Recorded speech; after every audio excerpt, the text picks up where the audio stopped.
Today's video was sponsored by Pop Culture Zone Pressing Services. If you need your comic books pressed, I personally vouch for Pop Culture Zone as being one of the best professional companies in the game, offering hands down the lowest prices out there. Services start at only $9.99, and every order placed will receive free fast track turnaround times. Even though I press comics for my personal collection, whenever I need a professional press for my key comics, I send them off to Pop Culture Zone, and every single book that I've received back, every single one, has had results that have exceeded my expectations, and I am sure that they will exceed your expectations as well.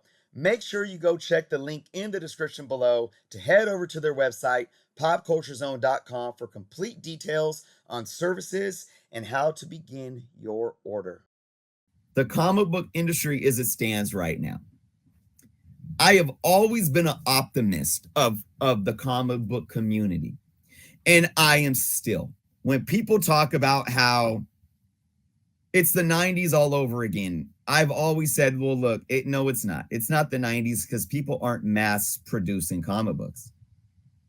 When people say, oh, speculation is what ruined the industry in the 90s, and I said, no, the mass production of comic books did. If the publishers never mass produced comics in the 90s and that speculation was still there, it would have never devalued the market like it did, like it was devalued, right? So, that's just one talking point. I always talk about how, stay in your lane, collect how you want to collect. Variants are a thriving market. And hey, if there's a market for something, why not capitalize on it? It doesn't need to be for you. It could be for somebody else. Yeah, I know Whatnot sponsors people as well, Tommy, and that poses even more issues. Let me give one more example about the market right now. Everyone is so concerned, oh, the market's crashing and all this, but it's like you could still take any book almost. And you can really like Swaggle Doug, big shout out to Swaggle how he creates the indexes. The comic book market is still above where it was at in early spring of 2020 pre-COVID. And there are even some books that are moving above that mark in the downturn of the economy. So everything in perspective, I'm always optimistic. But this situation in so many ways does two things, or shows me two things to where the comic book community in industry is at and where comic collectors are at. One has to do with the sellers and the buyers, and two has to do just with us as an online community. The 2 points that this really speaks to. Now let's talk about the first point, sellers and buyers, primarily the sellers. I got to say, look, I don't knock the variant market or the exclusive variant market. I think it is actually a very unique market. I think it's pretty cool that you could get vendors or dealers or online retailers or maybe somebody that just has a YouTube that likes to do exclusive variants. You could go to Marvel, you could go to DC, you could go to any of these publishers and say, I want to do my own exclusive variant. You can hire artists, you can reach out to artists, you could do all those things, and you could put your logo on it. I mean, I thought about doing a Journos Comics exclusive variant. I think that'd be cool to have my logo on something. But we're at a point to where, and it's not just variants either. Let me say this is not just variants, it's the evolution of how we're selling comics in general. Comic books have gone the way of, I'm going to use a couple examples. Comic books have gone the way of the used car lot. They've gone the way of mall kiosks. Who knows about mall kiosks? You know, you're walking through the mall, you got the kiosks, and they got like the fake jewelry, the foolery jewelry, cheap ass cell phone cases, you know, the glitter cases. There's all kind of kiosks, and you walk past them in the mall, and like they'll follow you 100 feet past their kiosks You're like, nah, I'm good. Oh, well, how about this? You know, you go to a perfume kiosk and they're like spraying it on you like as you're walking by, like come by. You know, it's like, and then of course they use the used car salesman line. Also use the auto insurance, not just auto insurance, but insurance in general. Comic books have gone the way of insurance sales. Let me tell you a little story real quick. I had issues like I'm on Cover California for those that know about that. Like I get a discounted health care through Cover California. For being in a lower bracket, whatever. And I was having an issue with my Anthem Blue Cross, right? And so I called Anthem Blue Cross customer service. I'm like, look, I'm paying for this insurance, and I can't get like all the doctors that they're saying are in network, like aren't saying that they're covered. What's going on? You know what this individual did from customer service?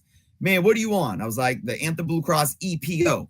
Nah, you need a PPO. You need a PPO. We're going to, no. And he was trying to sell me a PPO insurance plan. And he didn't listen to one damn word that I said. Epic has been selling comics for 2 years. Now, again, don't twist my words here. This isn't a shot at Epic because Epic wanted in on something. Hey, it's a free market. If you can do something and make money on it, do it. Do it. And there are people that are simply salesmen that do it really good. They don't care what they're selling. Like, look, even myself, I worked at Sprint selling phones. This was like 11 years ago now. I started as a regular sales rep. I didn't own a smartphone at the time. I did not own a smartphone in 2012. I was late to the party. 2 weeks in, the district manager came to me and said, yo, Chris, man, I don't know if this is for you. I was struggling. But you know what I told my district manager? I said, watch. Give me a minute. Watch. 1 month later, I was running my own store. I was a store manager, and I was top 5 in sales in the district every single month. It don't matter what I sell. I put my mind to it. I do it. Comic books. We've heard a lot of people do that. When COVID happened, there was a lot of salesmen. There was a lot of salespeople that thought, look at this. Collectibles is a big market. I'm going to get into it. Now, that also brings into how we sell comic books these days. The whatnots, the social media live streams, the IG claim sales and auctions, et cetera, et cetera. It's allowed people that know nothing about comic books, that have not been, and again, I'm not saying this is a bad thing. I'm just stating facts. And this is where I want all of you stop. We got to watch the narrative that we put out there. Let's speak facts and not emotions. 360. What's going on, man? A lot of people came into this hobby and said, I'm going to make money off this. And where is that money right now? Because we can even go back to Comic Cron and look at Comic Cron numbers and see how much of the primary market is variance right now. Over this last calendar year, I think if you look at the months, anywhere from like 50 to 80% on certain months are variance. Now, of course, the primary market sales come from the distributors to the retailers. It's not what's actually being sold to the end consumer, but it speaks volumes. It speaks absolute volumes. So if there's people out there that know nothing about comics or collectibles and they want to get in on making money, hey, that's their prerogative, and I'm not mad about it. But it just shows you the state. It shows you the state of where comic books are at. Now, you can sit there and look in the mirror and ask yourself, is this a bad thing? What does this mean to me as a collector? Now, does it really affect you and how you collect? If you don't collect variants, not really, right? Because you can still go to your LCSs and buy comics. But the point that I'm making here is there is a bigger issue that isn't just exclusive variants. The exclusive variants are like the bread and butter for those kind of individuals, those kind of salespeople coming into the hobby, like Epic. Epic came in and found his market, and it was exclusive variants. How many individuals that only sell on Whatnot? How many individuals that pushed a YouTube channel in order to, and again, I'm not saying this is wrong, but they said, okay, I'm going to do a YouTube channel and I'm going to be an online dealer of exclusive variants. The exclusive variants are big. You have individuals. Comics Elite is another one that really focuses on exclusive variants. They run their business around exclusive variants. Comic Tom is very big on exclusive variants because he does his mystery boxes. I mean, these are just ones that I can think of off my head. But the way Comic Tom does it is he does YouTube and pairs it with how he sells comic books. Whereas I'm not too familiar with like Comics Elite. I know he has a YouTube. I don't think he's very active on it. But if you look at Epic Nation, if I'm, from my knowledge over the last couple of days, it seems that he is mostly a Whatnot seller, right? He's not somebody that's trying to be a face on YouTube. And again, I'm not saying that this is bad. I'm just saying these are how certain individuals have set things up. Now, the difference between somebody like Tom or someone is that they've been in the hobby for a long time. It's not just about exclusive variants.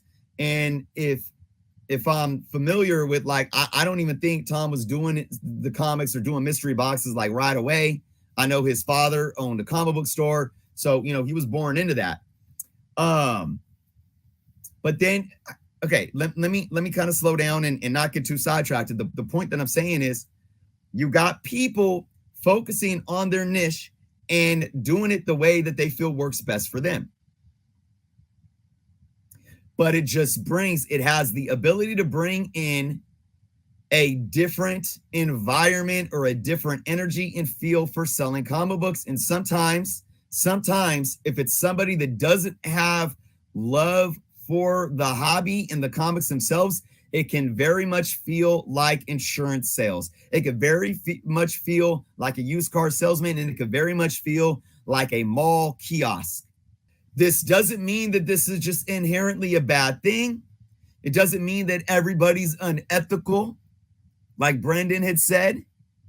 It just means that there's a market for it now.